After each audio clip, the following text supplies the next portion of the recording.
What the fuck is poppin'? It is day 85 of reading every single day for the rest of my life for 30 minutes. Today I have Carrying the Fire by Michael Collins, one of the astronauts to go to the moon. He was the one astronaut that was actually on the ship, on the ship while they went down. Buzz Aldrin and Neil Armstrong. So yeah, I'm gonna get the clock started right now for 30 minutes. And we are starting now. Let's go. Here we go. Back at Edwards, in more familiar surroundings again, our class entered the home stretch and began to focus on the military. Here, let me have my phone in there. Focus on the military student's usual worry. What is to become of him? What assignment will the great impersonal Pentagon personnel machine belch out this time? The first time through test pilot school, I had been offered an instructor's billet and had turned it down, gambling successfully that I would end up in fighter ops. This time, having come from fighter ops, I was presumed to be going back there, and no other options were offered. Yet I still had to have a piece of paper from the Pentagon, and it could say Timbuktu, for God's sake. What had I been thinking of to volunteer for the strange school that derived equations and dissected old ladies? I deserved Timbuktu, or at least Wright Patterson, where they test flew, plane loads of wonderful new black boxes ad nauseum. Fortunately, my fears were soon allayed, and I was given my walking papers back to the fighter ops. At almost the same time, May 1963, the persistent rumors about another NASA selection were confirmed, and I eagerly scanned the announcement, which was officially released June 5th, 1963. Their requirements were be a United States citizen, have been born after June 30th, 1929, be 6 feet or less in height, have earned a degree in engineering or physical science, have acquired 100 hours yet jet time, or have attained experimental flight test status through the armed forces, NASA or the space aircraft industry, be recommended by present organization compared to the 1962 criteria. The maximum age had been reduced 1 year, and test pilot certification was changed from mandatory to preferred. NASA clearly wanted to broaden its base and later emphasized that it had conducted a talent search by soliciting recommendations from the military services,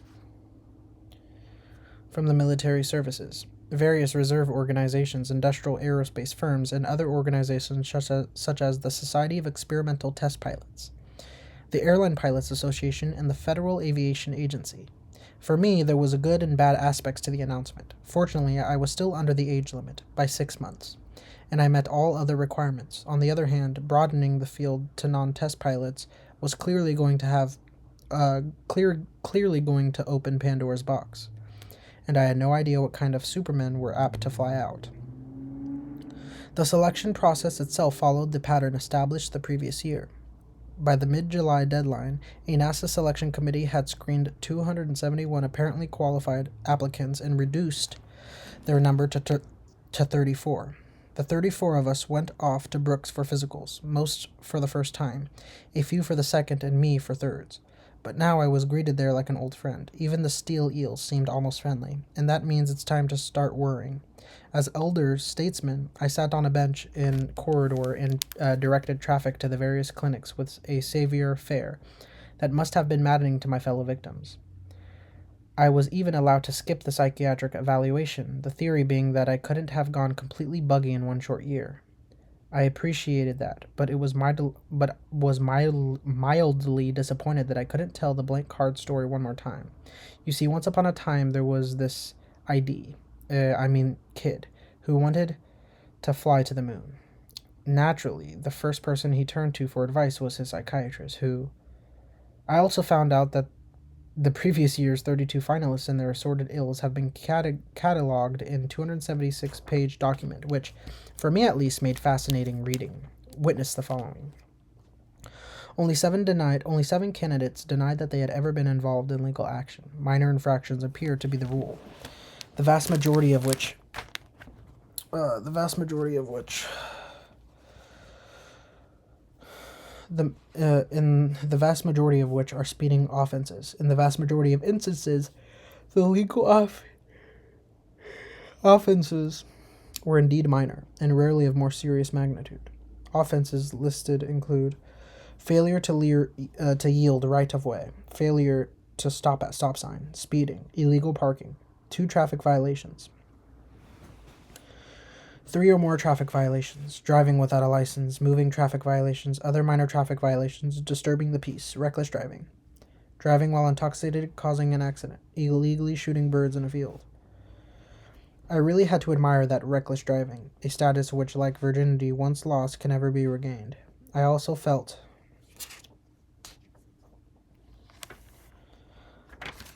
I hope, the proper degree of revulsion over such aberrant behavior as illegally shooting birds in a field.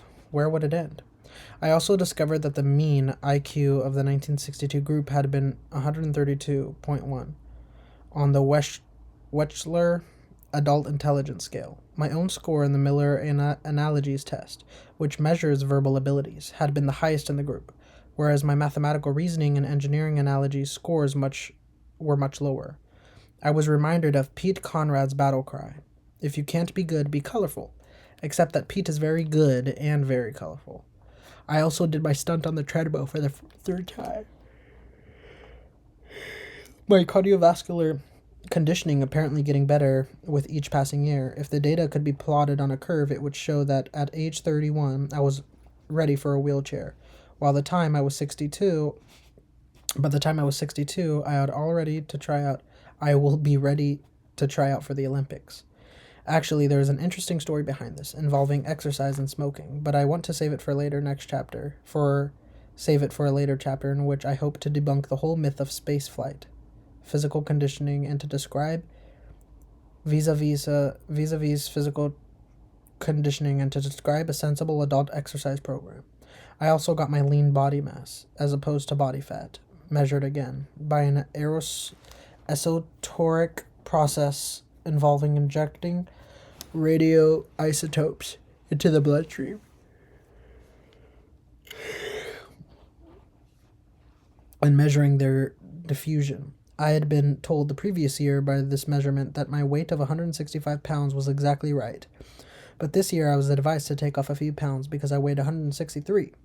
I didn't argue the point, this being but one measurement out of a jillion I had now accumulated, but instead I gratefully toted my bloated carcass and even more oversized medical folder back to Edwards.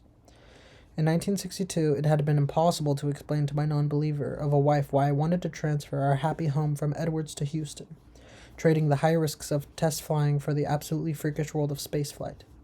However, after living through the selection process, seeing my enthusiasm for it, and becoming gradually accustomed to the idea of living in Houston out of the Edwards wind, Pat was by now at least amenable to the idea and was keenly following the nerve-wracking daily developments of this contest. All this from a veteran member of Athletics Anonymous, that stellar organization which, when you feel the urge to exercise, will send someone over to drink with you until you return to your senses.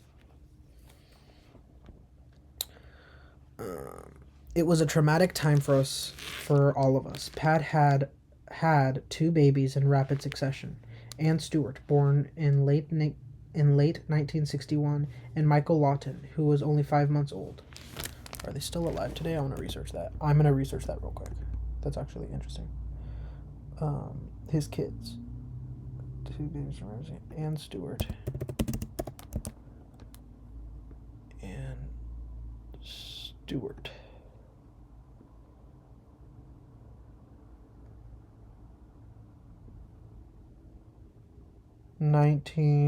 Ann Stewart, born 1961.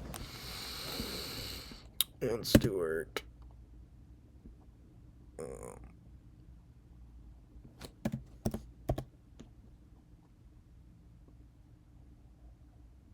Ann Stewart.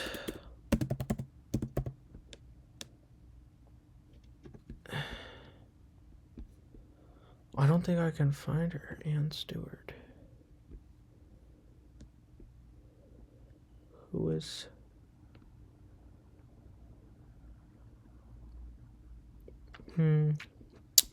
I don't know. What about the other child? Anne Stewart, Michael Lawton. Michael Lawton. I think these people are just unknown. Like, they're just their own people.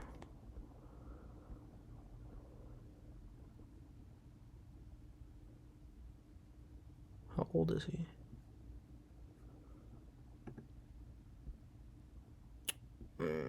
Let's see.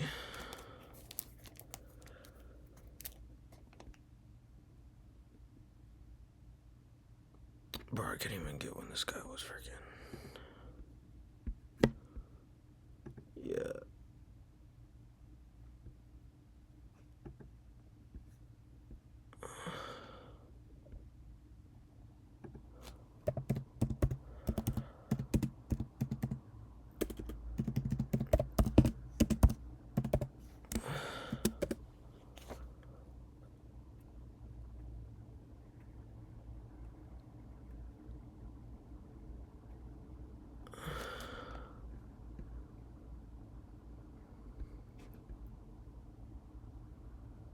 Oh, damn, he died?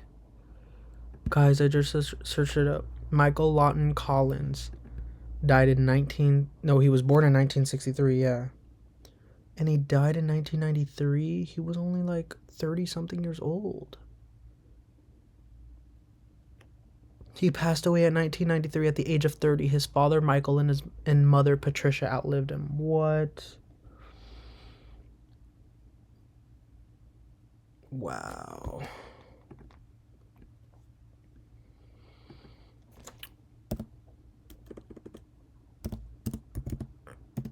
Wow.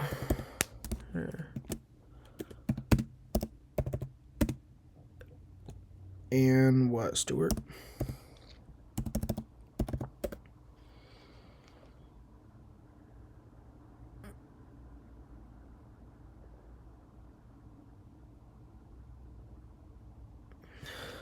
How did Michael die? We're gonna see how he died, bro. Why'd he die at the age of 30? Oh my god, Michael Collins died in 2021 of cancer.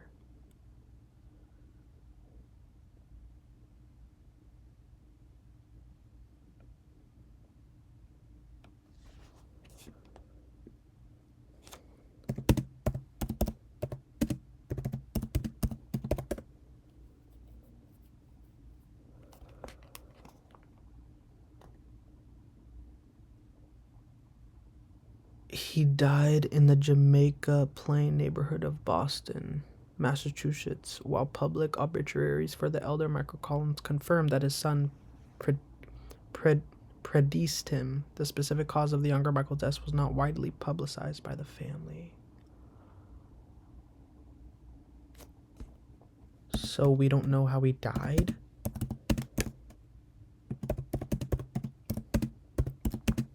What?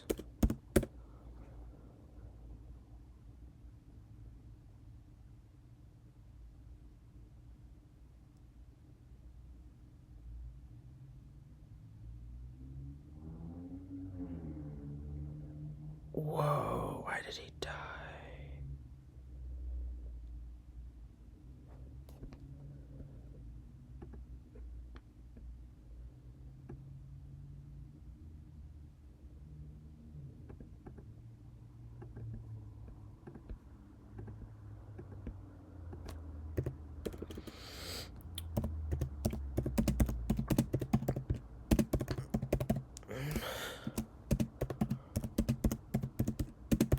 I'm technically still reading.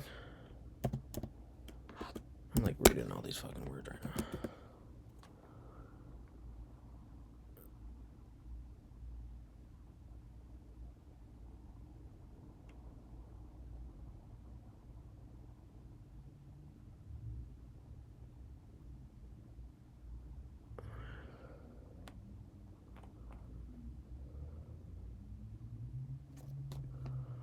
Damn, we just don't know how he died. Wow, interesting.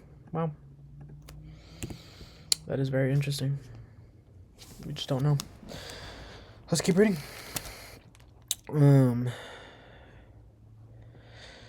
My father, ever more deaf but enjoying robust good health and satisfying golf scores, died very suddenly of a heart attack on June 30th.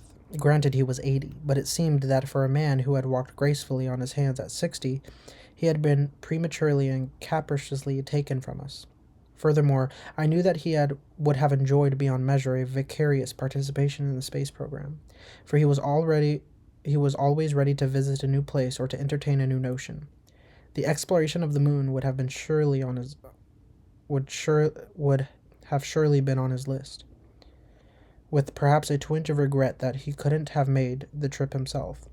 Now he would never know whether his son would have such a chance, and I felt a great sadness. At least he had known about his grandson, and seemed especially to enjoy our naming him Michael Lawton. Frank Lom died the same week he did, and it seemed that a little of me had died too.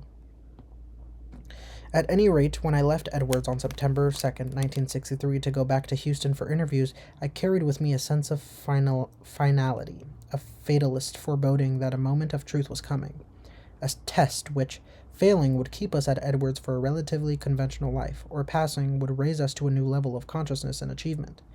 In retrospect, this analysis seemed a little more than a little overblown, but that's how I felt at the time, and I was really psyched up for the inevitable interview. Oddly enough, the interview itself seemed a lot easier this time, despite the importance I placed on it. For one thing, I was not among strangers any longer, and for another, the ARPS training had, and received my mother's maiden name, and in a dazzling display of family planning, was born on Halloween, which is also my birthday. Michael, given the name of my father's mother's family, was born February 23rd, 1963. These two Edwardsites joined Boston Kate, who was 4 at the time. She's the actor, I think. Provided me with a good deal of information I had not had the year before. Also, I had a better idea of what they might ask, and had studied for their questions.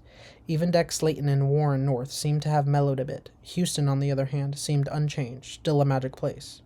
The Houston ship channel, for instance, was described as too thick to drink and too thin to plow. But for me, it had the allure of a virgin trout stream as I cruised along its banks looking for potential places to live. This was no amateur sight. This time, everything seemed more serious, especially my attempts to convince NASA that it couldn't fly to the moon without me. Unconvinced myself, I eased on back to Edwards and quietly resumed my life in fighter ops, pretending all was well, back to the barrier, or whatever flying was available. I was injured now, vulnerable as I had ever been before, waiting for this last chance word from NASA, a word which could not have been terribly important to Gilruth, or whoever would send it, but which had the capacity to destroy my self-satisfied equilibrium, to banish me to the bush leagues forever. The weeks became a month and more. Finally, on October 14th, I left Edward for a short trip to Atlanta, Georgia. I was stopping at Randolph, AFB, Texas, to pick up a T-38 jet trainer and fly it on to Atlanta, where I would act as an instructor and check out a Lockheed pilot in the small trainer. As I was filling out the necessary forms prior to takeoff at Randolph, I was called to the phone. "Houston calling," said the operator, and after an interminable series of clicks and quacks, on came the gravely voice of Deck Slayton, never one to use a paragraph when a phrase would do. Deck allowed as he was ready to hire me if I still wanted to come back to work for NASA. Still wanted to. Here, I'd been holding my breath for 2 years, and this guy, sounding as excited as a hostess offering a second lump of sugar, wanted to know if I had changed my mind. I don't have any idea what I said in return, but it must have been intelligible to Slayton, for he grunted, told me to be in Houston on October 18th, and hung up. Somehow I got my T-38 to Atlanta, and my Lockheed pilot checked out. Then, instead of heading back to Edwards, I detoured by Houston, arriving this time with self-conscious smugness of the new club member. The occasion was the public announcement of our selection, at a press conference, but it was mainly a picture-taking and get-acquainted session, a very pleasant day that had been a long time coming. We were the third group, or the 14th, making a grand total of 30 astronauts. We were sometimes erroneously called the Apollo astronauts, as opposed to the 7, the Mercury astronauts, and the 9, the Gemini astronauts. We were 7 Air Force, 4 Navy, 2 civilian, and 1 Marine. We were younger, average age 30, and had better educated, 5.6 years of college, than the 2 previous groups, but not as experienced. College specialties are key items in selections, said Washington Evening Star, pointing to the fact that only 8 of 14 held test pilot certificates, and singling out Buzz Aldrin's PhD's thesis on manned orbital rendezvous. In retrospect, we were in the same tradition as the previous 2 groups. Despite the press's natural tendency to highlight differences, it was not until 1965, when NASA selected 5 scientist astronauts, that a new breed appeared. Some of our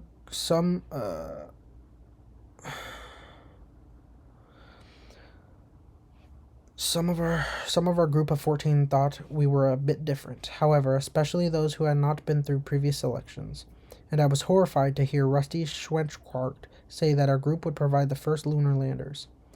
I expected them to be from the 7 and the 9, with no early chance for us upstarts. As it turns out, we were both right, Neil Armstrong being a 9 and Buzz Aldrin a 14.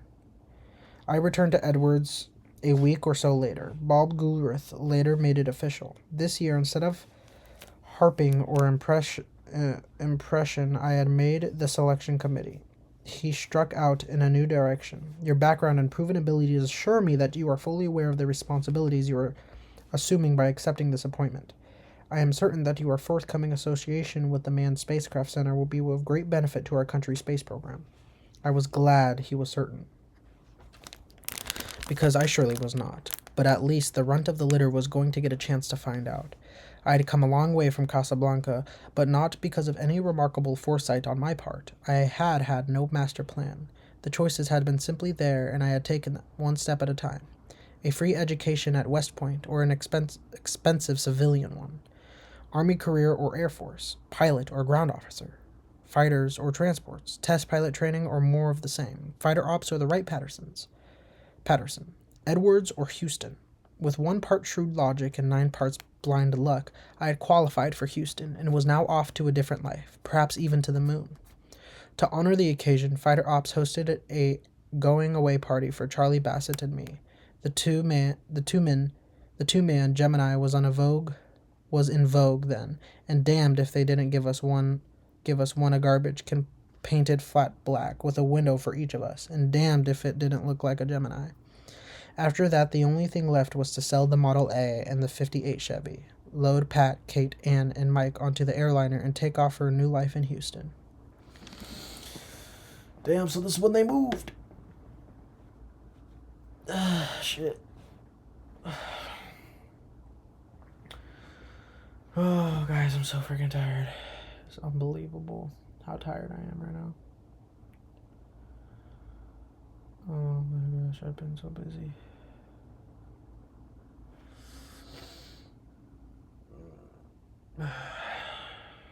Damn.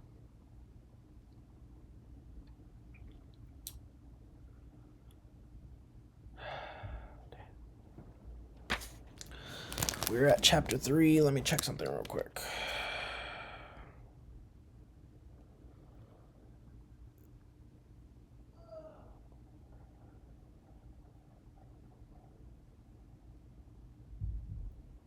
Get more crypto for your cash and set up a... Okay. So I'm just checking a bill real quick. And we can get on with chapter 3.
Okay.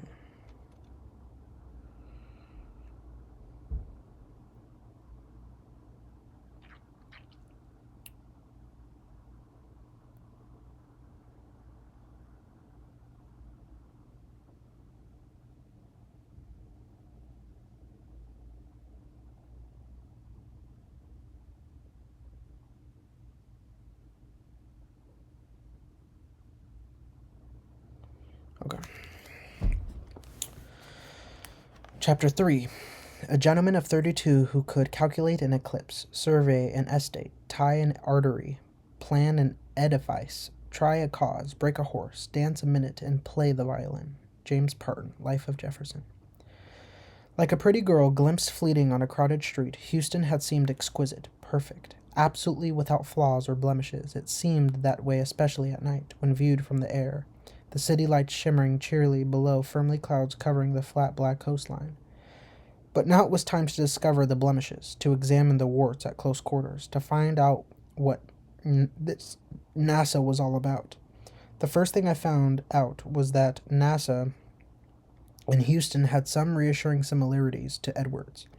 At least there was flying of sorts. The elaborate complex of buildings known as the Manned Spacecraft Center, MSC, had not been yet completed, so NASA had rented the borrowed temporary office space wherever it could be found. I finally located my new office in a renovated World War II barracks, Ellington Air Force Base, which was only a couple of miles from the MSC site, which is also where NASA keeps its fleet of astronaut training airplanes. At the time, we had a half dozen old T-33 jet trainers, essentially identical to the Lockheed Shooting Star, which came out of the closing days of World War II, and a couple of F-102 fighters, which were fairly modern. These planes were used to maintain our proficiency, that elusive quantity and quality which says that one is at home in the air, at least in a familiar airplane, that one is not going to be airsick or become distracted by a strange new environment, or panic when some emergency arises. How real or valuable this proficiency is, I do not know, but I do know that there is a world of difference between flying a simulator and flying a real machine. I think that the key to it is that one can only go so far in the pretending that life and limb are at stake. In the middle of the fanciest simulation, one can nip out to drink a cup of coffee or answer the telephone. But if a fog bank rolls off in the Gulf of Mexico and causes Ellington to go below landing minimums as you begin your approach, then the adrenaline pumps, the abdominal muscles tighten up, the pulse rate increases, and life or death decision gets made, well or poorly, but they get made, even in battered old T-33. The fleet also served as transportation. As we soon learned, the geographic distribution of the Gemini and Apollo contractors was well balanced. In the Los Angeles area was North American Rockwell, which made the Apollo Command module and parts of the giant Saturn V. In Northern California, Lockheed built the Agena, the Gemini's target vehicle and auxiliary propulsion engine. St. Louis was home to McDonnell, which built the Gemini spacecraft. While its Titan II booster was assembled in Baltimore, NASA Center at Huntsville, Alabama, was responsible for the Apollo's boosters. NASA, I love that name. That's such a fucking good name, NASA. Like, what? For the space program, bro? NASA. Like, what? NASA's center at Huntsville, Alabama, was responsible for the Apollo boosters. The Saturn IB and the Saturn V, the lunar module, came from Grumman's Bethpage, Long Island factory, and the Apollo guidance system was worked out at MIT in Boston. We lived in Houston and launched from the Cape. These were just the main places involved, and the list should be supplemented with dozens of major subcontractors, sprinkled around in out-of-the-way places like Grand Rapids, Michigan. At any time, at least half a dozen different places would be actively seeking or demanding an astronaut's participation in some design, review, meeting, simulation, or PR visit. Our small fleet of airplanes was therefore a tremendous help in allowing us to go places with a flexibility airline schedules do not permit. Later, we got more and better airplanes as we traded in our T-33s and F-102s for Northrop T-38s, the Air Force's most modern jet trainer.